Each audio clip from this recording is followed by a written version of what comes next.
سبيل الدموع سبيل مريح.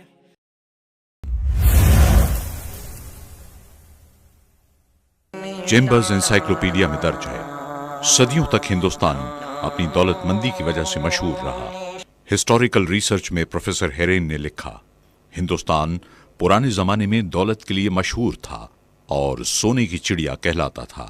ایک اور کتاب میں درج ہے، ایک زمانہ تھا جب ہندوستان کی دولت کے افسانے اقالیم دنیا میں مشہور تھے، اور کہتے ہیں کہ یہی جنس تھی جس نے ایشیا اور یورپ کی جنگجو اور عالی ہمت اقوام کو اس سرزمین کی طرف کھینچا۔ یونانی، عرب، ترک اور تاتار آئے جو بے شمار زر و جواہر اور دیگر بیش بہا سامان لے گئے۔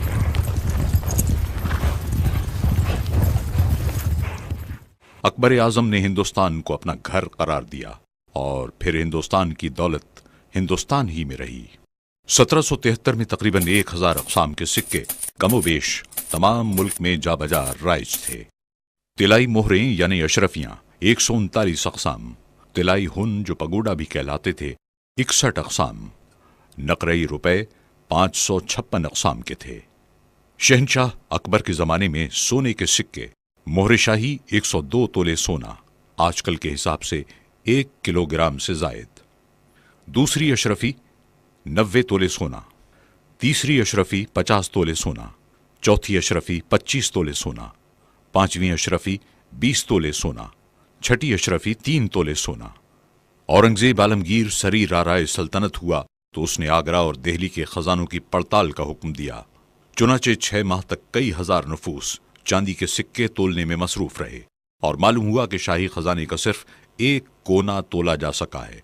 اشرفیوں اور جواہرات کی نوبت ابھی تک نہیں آئی، چنانچہ اورنگزیب فوراً اس مہم کو بند کرا کے دکن کی مہم پر چلا گیا۔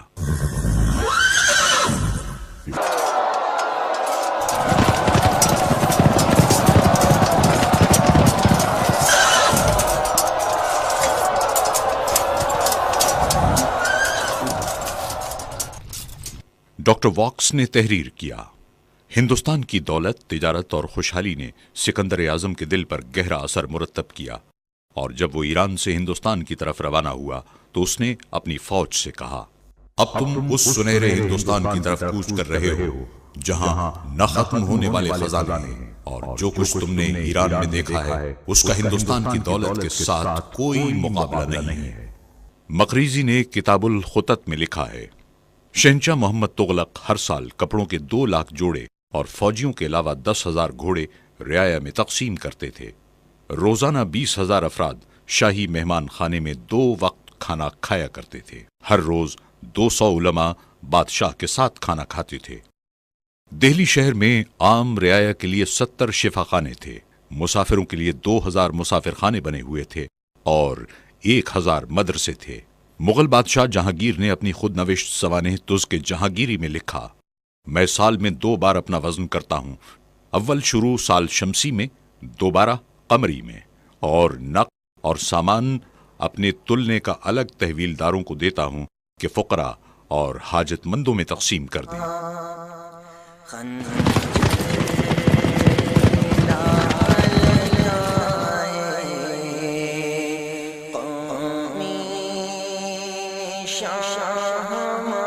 میجر باسو نے لکھا، رعایا کی خوشحالی اور سرمایہ داری کے اعتبار سے بھی مسلمانوں کا دور حکومت سونے کے حروف سے لکھے جانے کے قابل ہے۔ دولت مندی اور آرام و چین کا جو نقشہ مغل بادشاہ شاہجہاں کے وقت میں دیکھنے میں آتا تھا، بلا شبہ بے مثل اور بے نظیر تھا۔ میجر باسو نے ایک اور جگہ تحریر کیا ہے، بنگال کے جگت سیٹھوں کا کاروبار بینک آف انگلینڈ کے برابر پھیلا ہوا تھا، جو کہ انگلستان کا سب سے قدیم اور بڑا بینک ہے، اور بقول انگریز کپتان الیگزینڈر ہیملٹن سورت کے تاجر عبد الغفور کا سرمایہ ایسٹ انڈیا کمپنی کے برابر تھا۔ انہی وجوہ کی بنا پر لارڈ کلائیو نے ہندوستان کی دولت کو لازوال دولت کہا تھا۔ زار روس پیٹر اعظم نے اپنی وصیتوں میں حکومت کو ہدایت کی تھی کہ وہ ہندوستان پر قبضہ کر کے سونا چاندی حاصل کرے۔ فاہین کے مشہور چینی سیاح جو فاہان کے نام سے موسوم تھے، اپنے سفر نامے میں لکھتے ہیں، یہاں کی رعایا نہایت خوشحال اور فارغ البال ہے، انہیں کسی قسم کا مالیہ یا محصول ادا نہیں کرنا پڑتا۔ निकोडी कांति मशहूर अंग्रेज ने अपने सफरनामे में लिखा है, गंगा के किनारे बड़े बड़े और निहायत खूबसूरत शहर आबाद हैं। शहरों के बाहर निहायत खूबसूरत खेत लहरा रहे हैं। यहां गोया सोने के दरिया बह रहे हैं। मोती और जवाहरात की भी कोई इंतहा नहीं। इस खित्ते की मुख्तलिफ तवारीख में दर्ज है कि 1772 में सर्राफों की दुकानों पर और शहरों में अशरफियों और रुपए के ऐसे ढेर लगे हुए थे जैसे मंडियों में अनाज के ढेर होते हैं। हिंदुस्तान को पुराने जमाने में जन्नत निशान के लक़ब से याद रखा जाता था, मगर खुदा जाने इस बेशुमार दौलत को जमीन खा गई या आसमान उचक ले गया या आंधी उड़ा ले गई।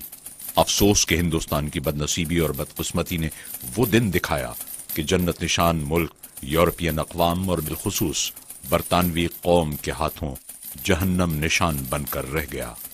कुदरत ने हिंदुस्तान को बहुत जरखेज मुल्क बनाया।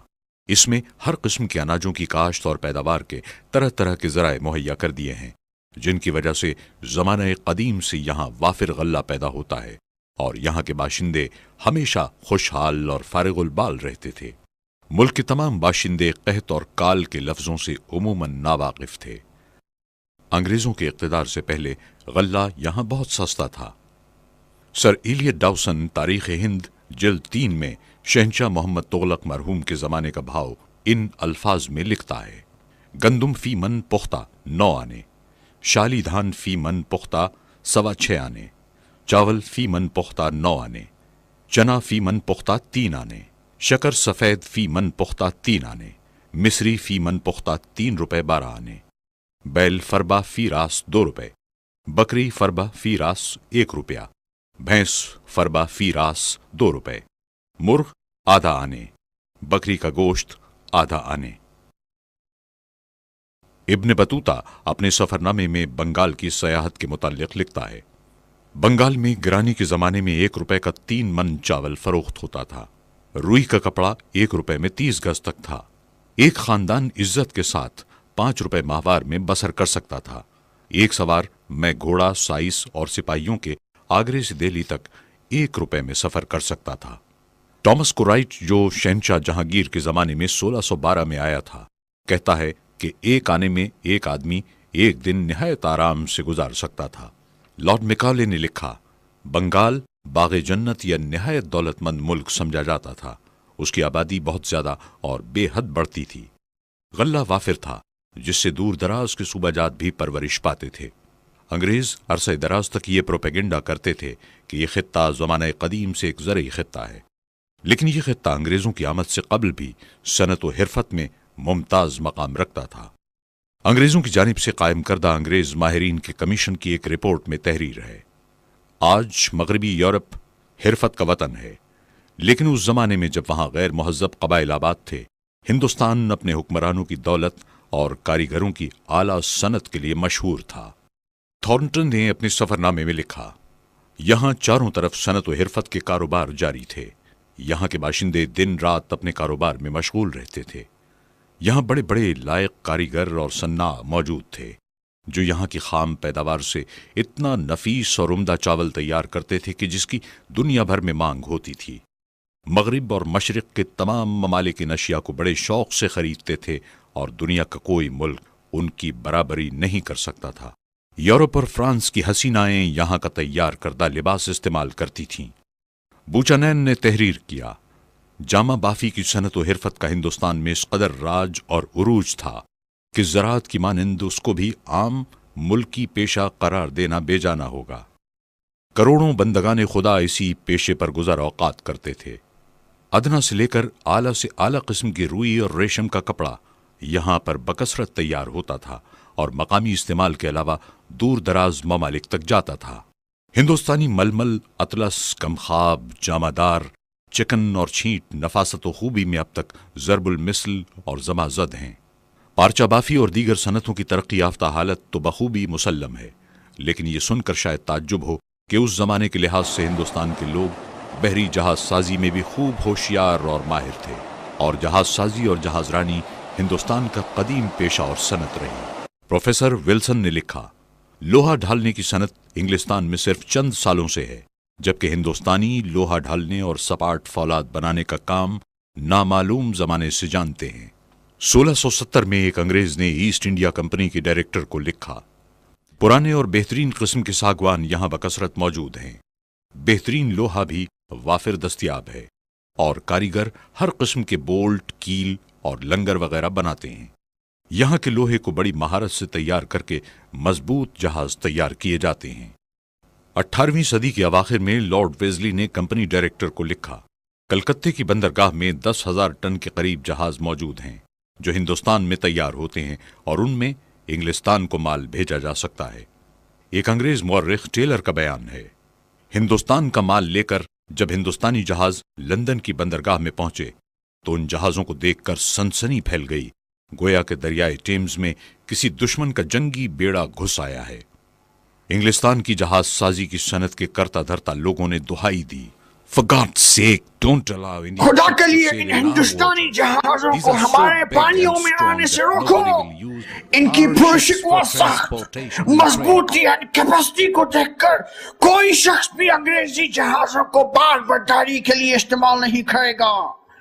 हमारी नस्लें फाकों का शिकार हो जाएंगी। इंग्लिस्तानी जहाजों की सनात बेमौत मर जाएगी।